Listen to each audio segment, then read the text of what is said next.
surface on the back side. And this is the traditional paper used in all of the kites that are traditional paper kites from India. And I wanted to show how you prepare one of these kites for flight, because when you buy it, as you can see, it has no bridle.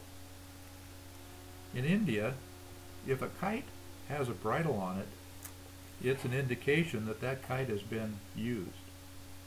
And if you're buying a kite in a kite shop and you're paying a new price for a kite, the way they verify that it's new, or one of the ways, is by having no bridle on the kite. So the buyer of the kite bridles it himself or herself. And this is the way it is with all kites made in India. They're made without bridle. And the flyers know how to bridle them. They're very easy to bridle. There's basically two styles of bridles that are popular in the world. The most popular is the simplest, and it is called a two-point bridle because it attaches at 2 points in the kite, at the junction of the bow and the spine, and then farther down towards the tail.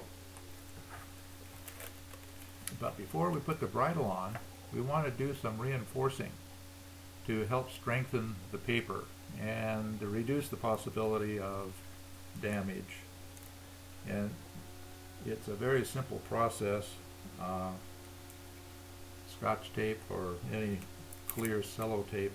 I like to use the cheapest tape because it's usually the thinnest, and the thinnest tape usually conforms better to folding and wrapping around different parts of the kite.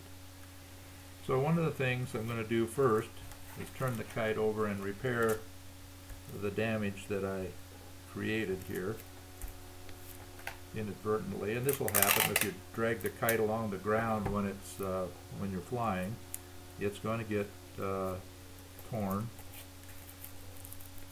and it's not a big deal. A couple pieces of Scotch tape don't seem to make much difference in the balance of the kites. They fly very, very well and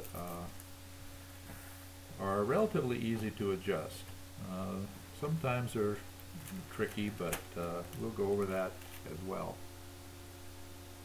So to prepare the kite for flying, one thing that I do is put a piece of Scotch tape, lift the bow up, and put a piece of Scotch tape under the bow across the spine, so that where it's going to be tied, where the bridle will be tied, there will be some additional reinforcement. And I'm putting two pieces there because I sort of missed the spot. The other place is where the lower bridle goes. And the lower bridle can be in any range that's near the tail. But generally speaking, it's about 5 to 6 inches from the tail. And if you put it in that location, the lower bridle connection, the kite will fly well. Then we want to reinforce this point right here where the paper and the bow meet.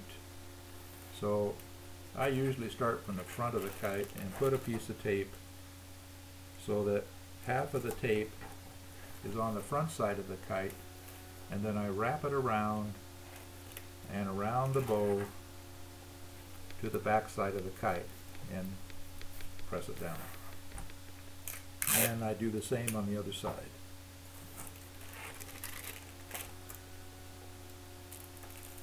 Put it there, wrap it around the bow,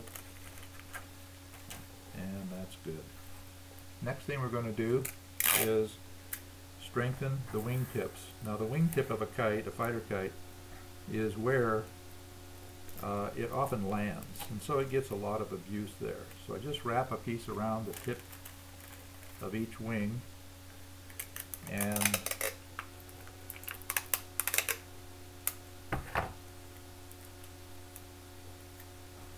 do the same thing here.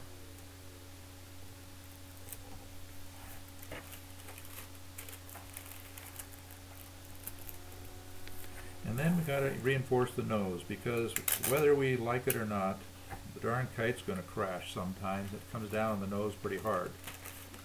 So I like to put a piece of tape directly across the nose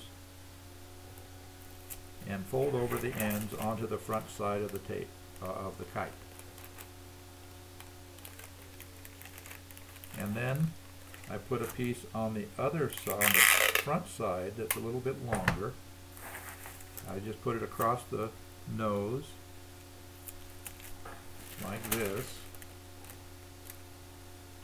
and then I fold over those tape tabs onto the back side of the kite, and that adds an awful lot of strength to the nose of the kite. So we've strengthened it there, here and here, and at the wing tips. And the other thing is, and we did it at the bridle points. So now this kite is ready to have a bridle installed.